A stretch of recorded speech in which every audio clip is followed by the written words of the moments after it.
You're listening to My Part of Town, Chattanooga, a podcast tour of our city by the people who know it best. Each episode features a conversation about a different neighborhood or aspect of life here in the scenic city. My name is Michael Crosa. Thank you for stopping by. This episode is sponsored by Heather Hendrickson at the Hendrickson Agency, a local insurance agency properly protecting your most precious possessions. I'll tell you more after the show, but in the meantime, please enjoy this episode of My Part of Town, Chattanooga. Just north of the North Shore lies the town of Red Bank. It's its own independent city whose borders are entirely within the Chattanooga city limits. Myself? Yeah. I'm Neil Turner. I own River City Moving. We're a residential and commercial moving company, locally owned and operated right here in Chattanooga. Call ourselves Chattanooga's Reliable Movers. Love it. I asked Neil how he would describe Red Bank to someone who's never been. Well, I would tell you that it's growing quickly. I mean, and the property, like I live in the North Shore, trying to buy a home in the North Shore is going to be very expensive. And so once you get out into Red Bank, that drops dramatically. So there's homes for sale there. There's neighborhoods going up. It's a good place to move to. You got plenty of things to choose from as far as, little restaurants and what to do's kind of thing. But yeah, it's a nice little area, man. I enjoy the area. Cool. What do you like to do up there? Well, for me, if we're going to talk about recreation, I like to hike. So I hit Stringer's Ridge, which will take you from the North Shore all the way to Dayton Boulevard. Tons of trails. If you have a dog, it's a great place to go. If you're looking at a map, Red Bank makes kind of a pill shape at a diagonal.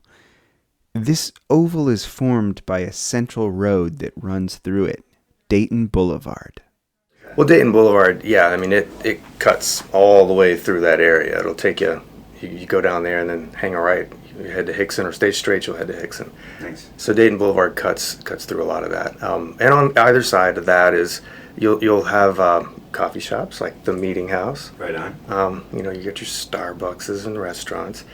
We have a U-Haul out on Hickson Pike that we like to frequent. And I don't know what to tell you about Dayton Boulevard. It's got things on it, man. And everything. It's a good little cut through. Nice. Cool. So on that note, let me introduce you to Jessica and Patrick Sholl. Or, well, I guess I'll let them introduce themselves. Hey guys, this is Jessica and Patrick Sholl. We are the Chattanooga real estate couple with EXP here in Chattanooga. Yeah, so I'm Patrick, and I've been in real estate specifically, 4 years? Mm-hmm. And Jess has been in... For 13. I lose track. Oh, wow. So collectively, that's 17 years. And it really works in our favor as far as us always being available full-time realtors. It's been really beneficial, especially to our clients, right? So if one person's needing to go look at a house while they're also listing their house, we can kind of multitask pretty easily. So it's been fun. Cool. I annoy her to death constantly. It's like, where are you going? She's like, I'm going to do this on my own now. But it's been fun. Our kid even talks about real estate constantly. She's like, hey Dad, can you go buy that house? I'm like, it doesn't really work that way, but maybe one day. Maybe one day. Yeah, but it's been fun. Yeah. Jessica and Patrick run an Instagram account called Moving to Chattanooga, which is how I met them. We do. We have a Moving to Chattanooga Instagram, TikTok, and Facebook group that we kind of started doing last year. It kind of not only helped us promote our city, but also helped me to also have my daughter come with me and do fun things and tour the city and just, show others why we love this place. Yeah. Oh, yeah. It's...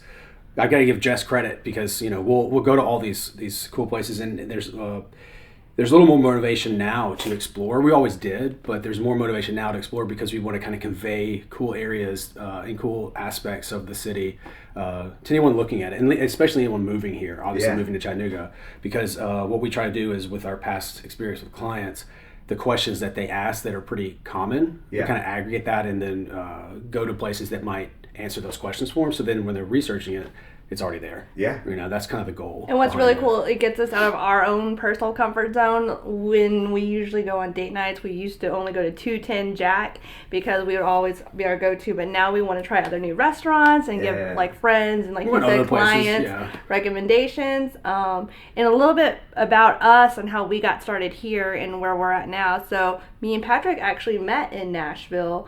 And we decided to move back to Chattanooga because he's a Chattanooga native and grew up here when I was pregnant with our daughter. And so when we moved here, we looked at several homes in different areas, including East Brainerd, Signal, and we found ourselves in Red Bank. And we've been here since then and have absolutely loved it. Yeah. Nice. Yeah, it was... the thing with Jess and I is that we complement each other with our different approaches, and whenever we discuss that, it always hones into one kind of goal eventually, right? Yeah. But it's always a healthy conversation. So when we started looking, this is before I was in real estate. I wanted a house that was older and a fixer-upper kind of thing. And you can already tell from her reaction, she was like, "No, I didn't want that." So we ended up with a new construction. So in Red Bank, but it's worked out well. The community is awesome. I grew up here and I knew Red Bank. I was familiar with it. I grew up on Missionary Ridge, so it wasn't really like right down the road for me. I mean, it's close enough, just across the river. So I became pretty familiar with it in high school and whenever I come back during college. But when we moved back, Red Bank itself has had a huge transformation and growth. Actually, there's been a lot of both new construction and just revitalizing of the neighborhood. It's always been a great neighborhood, but there's a lot of attention, especially Lower Red Bank, for individuals wanting to kind of be outside the city but close enough where it's really accessible. It's like an 8-minute drive from Lower Red Bank to downtown. And I'll add this that's really cool. So when we were looking at houses, I think we only looked at 4. And when we saw this new construction, we actually drove down the street. And if you're familiar with Red Bank or the area, we are near the Taco Bell. But we were driving. Everyone knows where that is. For the Taco No, everyone knows where that is. We moved for the Bell. But if we were driving down the street and we just saw families walking their kids and their dogs, and we were like, we love that. There's people out enjoying the community. And so that was a selling point for us on the house, honestly. I remember everyone was like waving to us. It was on Ashmore Avenue, which there's no sidewalk, but it's a cool little spot. And I'll never forget, there was like a mom with her 2 kids in like a wagon, a red wagon, and they were like their smiles and everything. It sounds cliche, but it was like, okay, I'm no more old houses that need to be fixed up. I guess we'll move here for new construction. It was hook, line, and sinker on that one. And I know that we're trying to talk about Red Bank and highlight it because not only are we realtors and sell all over Chattanooga, but we also like selling in our own backyard. And what's really cool about Red Bank is that it's its own city. So it is not very big. From Dayton Boulevard, it's only a 5-mile stretch, so you can drive through it in maybe 5 minutes. But what we've really enjoyed is that it's grown with the new mayor, Holly Berry. There's a really cool new mural that I just saw recently near the Food City that says, "Welcome to Red Bank." And she's big on murals. I am. They're cool. I definitely took a picture and posted it already. Yeah, for sure. No, it adds some what is it? Not loyalty, but what's the word where like personality, maybe? Personality, and also just pride in your community, right? I mean, as not to get too deep into murals, but you put one up and people start to recognize that there's personality, as you said, in the community, and I think that's a cool step they did, even though it's just a mural. And what's really cool is like all the local businesses that are popping up and helping the community grow and get more attraction. Is like there's not only a cool city park near the Food City that's gated in and has a cool playground that we bring our daughter to, but there's a Bella company that has jewelry that I actually got my wedding band from recently. Nice. There's Clever, that's an ale house that's really cool to go to. That's a cool place. The drive-through coffee shop. I mean, there's just a lot of cool stuff that just makes us different. And not only is there things locally, there's also like things that they're throwing, like a 5K that we're going to run in, and I'm saying it on the podcast so people can hold us to it. I'm gonna power walk. Okay. Yeah. Just to be cool. Yeah. Nothing against power walking. But yeah, there's always just it's a pretty active area. There's people, if there's not a sidewalk, there's people jogging, walking, and it's not anything where it's too dangerous. Yeah. Also, there's baseball fields that believe the church. Oh no, it's a community. It's a community baseball field. There's the Chattanooga Sports League. Yeah, They play kickball there. They host the kickball events there and stuff like that. So it's cool just kind of walk in and watch some adults kick the ball around. That sounds so old man. I'm just an old man today. Yeah. But yeah, it's active. It's cool. Cool. Yeah. So Jessica had made mention of a drive-through coffee shop. The drive-through coffee shop. She's talking about a place called Be Caffeinated. They're relatively new, but they've already made such a really cool community impact. My name's Christopher Wood. I'm one of the owners of Be Caffeinated Drive-Thru Coffee in Chattanooga, Tennessee, and specifically also in Red Bank. We have a monthly give back program that was started by our general manager, Tyler, where we work with a local grassroots nonprofit every month, and they get to use our North Shore space as a venue for whatever they want. If they want to use our sleeves for anything, like to put on stickers or anything like that, they can. And then we have a profit share day, usually the third or fourth Thursday of the month, where we give a portion of our proceeds to them as a nice little check. And it kind of builds exposure for them with our followers. We get to network with them and connect them to other resources that we have, and then we get to give them some money too. Nice. Last month was the Chattery, who is the nonprofit that you can do like classes and stuff. I met with Chris on the patio of the North Shore Be Caffeinated location, but his first store was in Red Bank. I asked him how they chose Red Bank as the place to start their business. That's also a good question. It was more we were looking for a good location, and we stumbled upon that building that is an old Central Park. It's double drive-through little hut basically in the middle of a parking lot, and it was perfect for drive-through coffee, so we moved into there. And I think it was more Red Bank was just like, oh yeah, that would be a cool spot, and then moved into it and then realized, oh wait, this is actually great. And so we have really become a really big part of the community, and the customers and community there has welcomed us with open arms. And yeah, it's been great. That's cool. Did you expect that when you opened? No, not at all. We just didn't know much about Red Bank. Most of my exposure before then was, so my parents live on the North Shore, and so I remember in college one day they were out of town, and it was up to me to forage for food. And so I drove on the scary road and through the scary tunnel, and I was like, what is this magical land I've just entered into? All on the hunt for Bojangles. So I ended up at Bojangles, had no idea that I had traversed into a completely separate enclave city. And then it wasn't until later when I realized how special Red Bank is and how much potential it has to grow into. Nice. So you talked about the community embracing you guys. Mm-hmm. What does that mean? Well, we did a soft opening the first 2 days we were there and handed out free coffee. Ended up handing out over 600 cups over 2 days, and it was just us. So it was insane. And then we closed the rest of the week and then had our grand opening the next Monday. And day one, we had regulars already. And they just really, they were excited to have a drive-through coffee shop. We really tried just working with as many businesses in Red Bank that we could, and we've gotten a little bit involved with local politics and just helping and supporting where we can.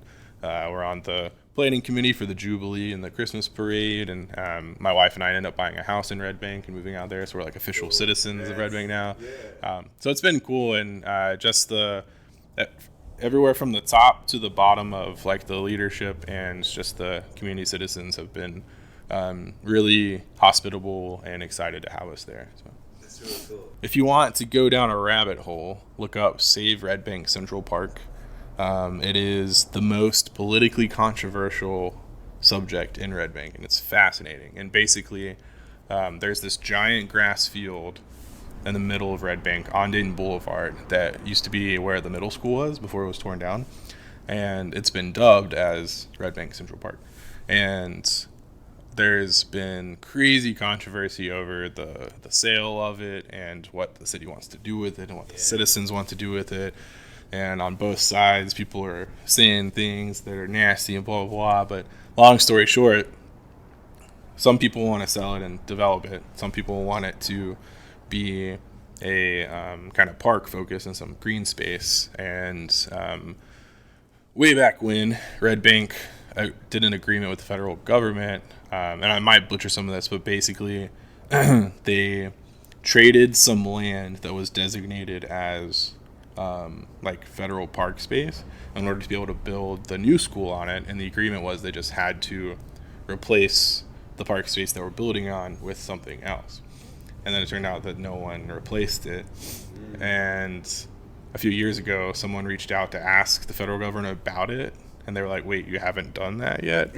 And so Red Bank got flagged as non-compliant. And so it's really hard for them to get federal funding right now because of that. And so a lot of people want the Red Bank Central Park to be used to satisfy that requirement because it has plenty of land for that.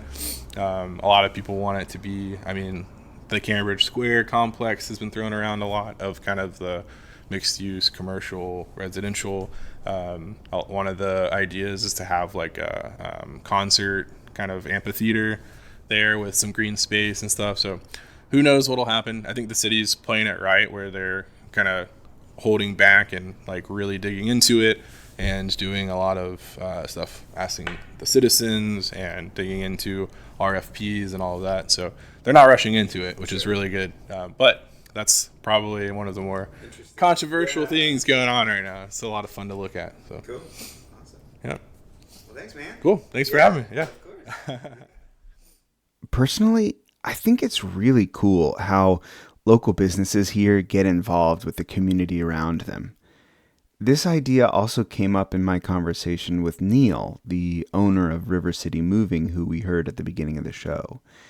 I had just asked him about what he thought people should know about Chattanooga as a whole. Well, I can tell you that I love the city. The fact that it's a growing city, obviously that's a draw for a moving company. Right. But, I mean, just everything from the restaurants, the natural beauty, the people I've met.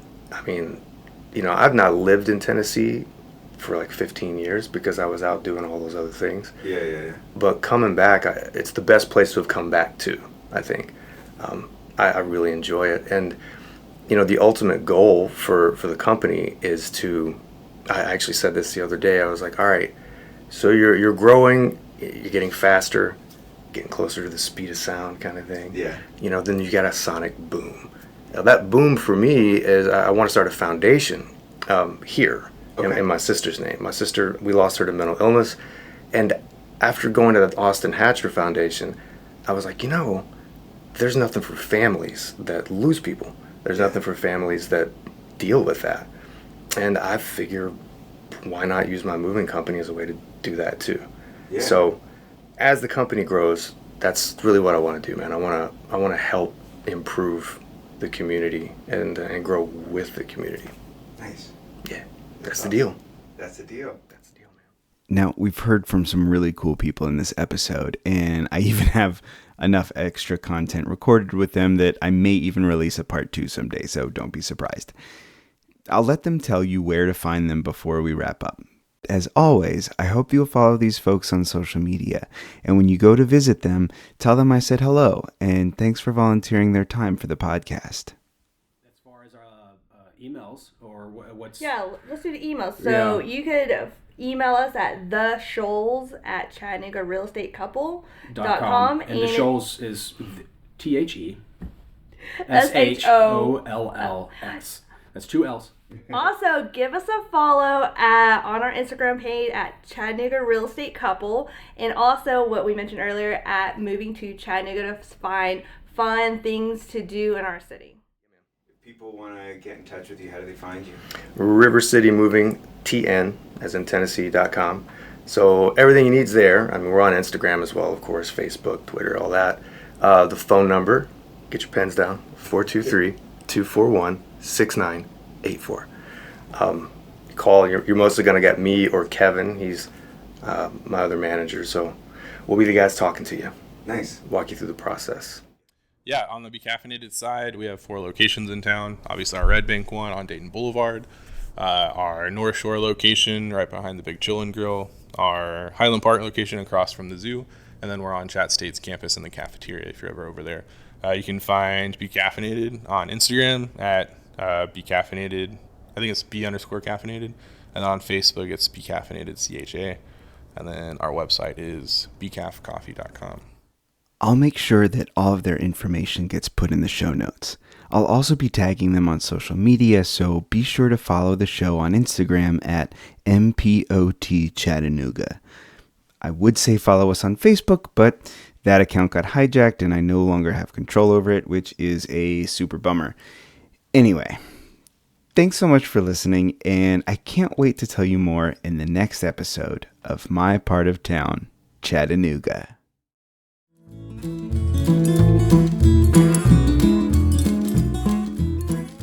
This episode is sponsored by the Hendrickson Agency, a local insurance agency properly protecting your most precious possessions. The owner, Heather Hendrickson, is a friend of mine, and you'll be hearing her voice in different episodes of the show. Heather is a wonderfully warm and welcoming person. She's able to demystify the insurance buying process, even for people like me who, quite frankly, need a lot of help in that department. Heather says that she's not trying to have the biggest numbers, she's focusing on people. Her mission is relationships first, honest policy assessment second, and devoted service always. So whether you're looking for car, life, home, pet, or business insurance, I highly recommend Heather at the Hendrickson Agency. She even covers bikes and boats. I'll put her contact information in the show notes, and when you call the Hendrickson Agency for your insurance needs, tell them I said thanks for sponsoring the show. Thank you for listening to My Part of Town, Chattanooga. Our theme song is Chattanooga Skiffle by Lon Eldridge. Help with editing and social media provided by Kit Panaglima of Workergenics. Please be sure to subscribe and find us on social media so that you never miss an episode. I'd love to hear from you. So to tell me what makes this city special to you, or to learn more about what you heard, send an email over to mpotchattanooga@gmail.com. Thanks again for listening. I can't wait to tell you more in our next episode of My Part of Town, Chattanooga.